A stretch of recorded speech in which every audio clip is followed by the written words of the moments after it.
So we're going to get into it.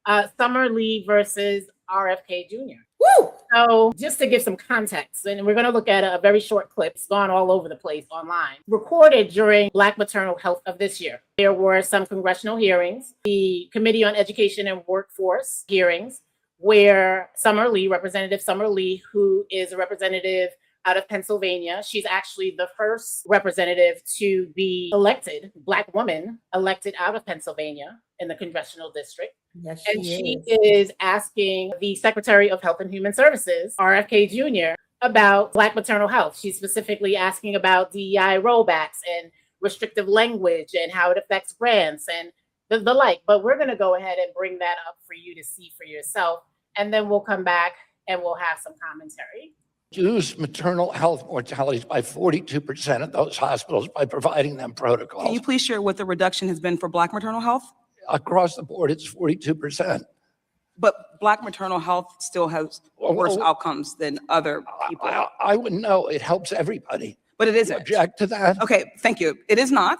I do want to just, for the record, state that it does not help everyone. Your agency told programs to remove a list of nearly 200 words and phrases from their funding applications, including the word Black. Do you have an idea of how we could solve the Black maternal mortality crisis if we can't say Black? President Trump is trying to end division in this country, not division. Not eviction. During the last 4 years, that's what DEI did. It divided people. It polarized people. No. We're not talking about eviction. We're talking about healthcare. I'm calling about DEI. We're talking about healthcare.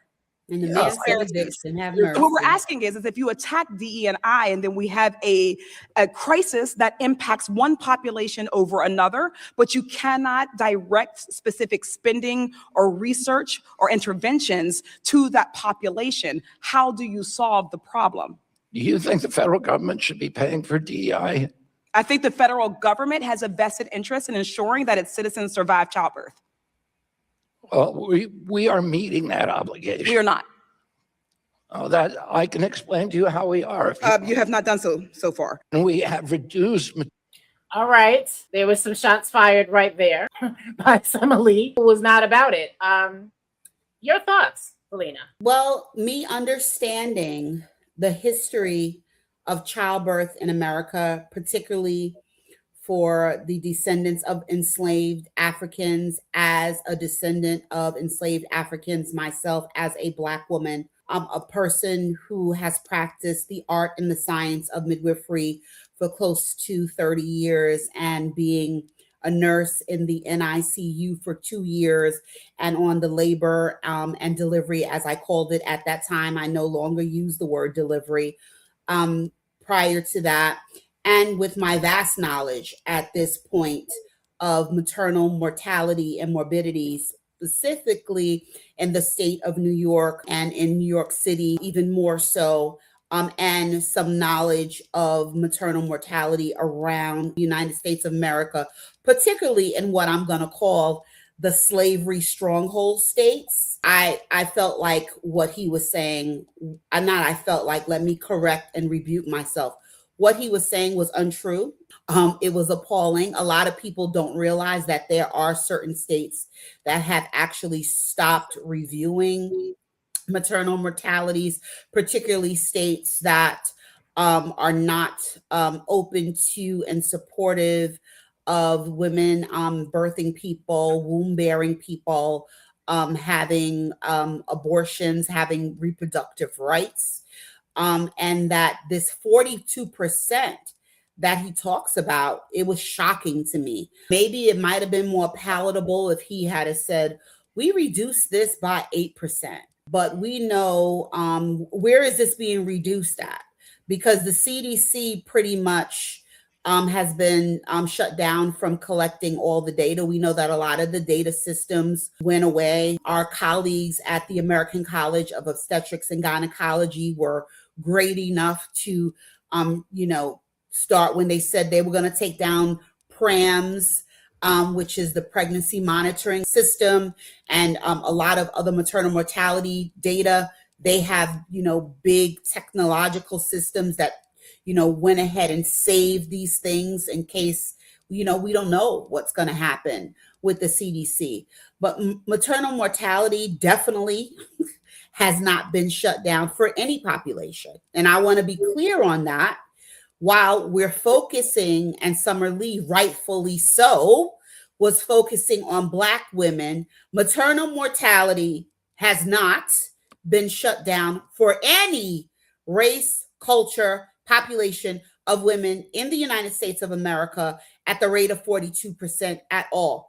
In fact, the United States is still the maternal mortality and morbidity embarrassment of the industrialized world. True indeed, we do in the United States have a non-homogeneous society. We are a population of race, culture, all intersecting with one another, assimilating with one another, acculturating with one another.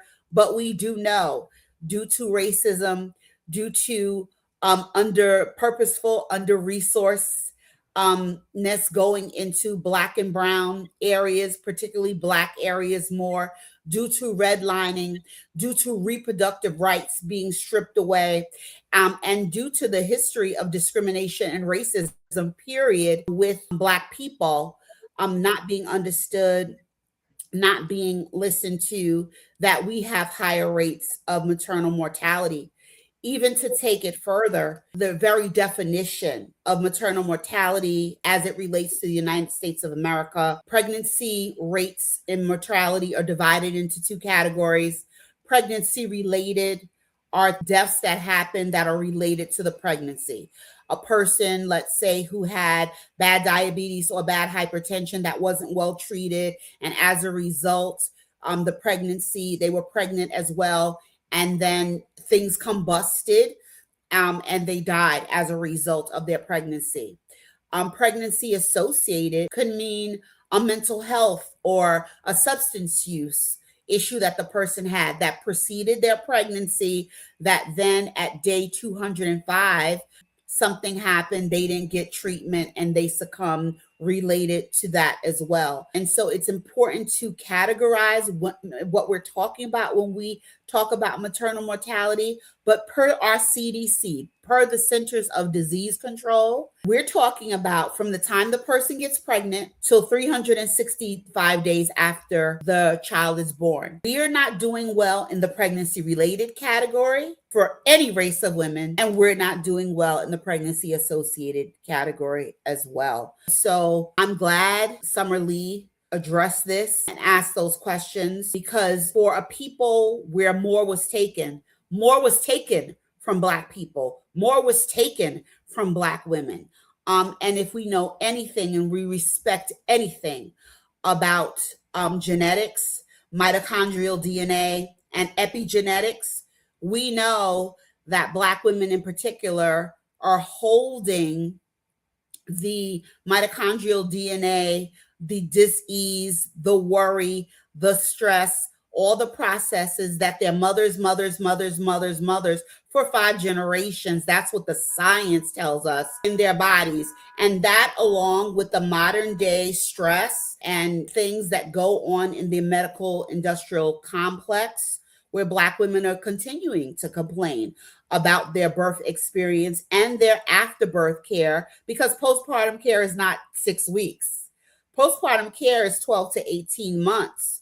Black women are still succumbing to death more. So he was dead wrong. And something that you said about the United States being the embarrassment of resource nations. When we look at these maternal deaths across the board, at least this state, because we can speak to our state where we're midwives, many of these deaths, up to 80% of them, have been deemed as preventable. Exactly. So that tells you again about the structure and medical industrial complex. You know, of all of the things that were said during this back and forth with Summer Lee and RFK Jr., the thing that stood out to me the most was when Summer Lee asked about maternal health outcomes for Black women. And RFK said, I don't know about that. When she got specific, and he said, I don't know about that. So I want to bring in some things here for our viewers, because, you know, they may think that he doesn't know. And this is not common knowledge. But it is common knowledge and it's very well documented. We're going to look at this piece here from the American Academy of Medicine, and we're going to just look at the headline.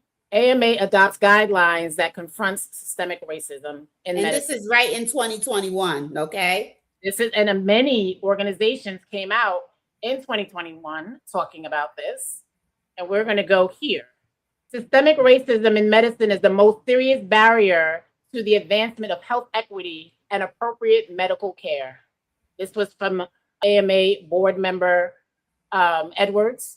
Today's actions by the House of Delegates, and they're talking about the actions that were being taken in 2021. Let's go to another piece here. Again, we're not making this up. This is very well documented. The CDC, and Helena already touched on the fact that, many of the data collecting and researching agencies are being shut down. You can see here that this page is archived for historical purposes and no longer being updated.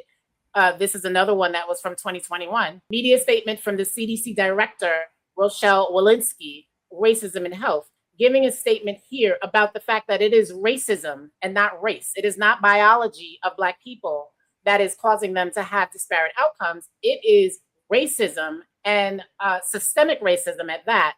Now, this director has since resigned from her position, and we see many of the things that unfolded with the changing of the guard in this respect. So these are very well documented happenings for Black people. Many agencies coming out and speaking against racism and calling it out as a factor for these disparate outcomes. But even for himself, RFK Jr. knows personally what it means for Black people to have disparate outcomes.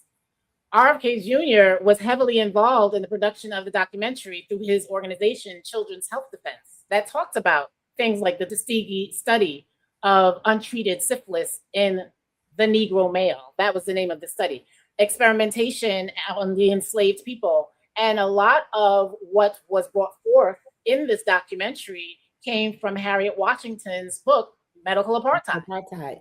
So it is not, and of course they talked about Henrietta Lacks and how she was exploited and her cells used for medical education and advancing cancer research.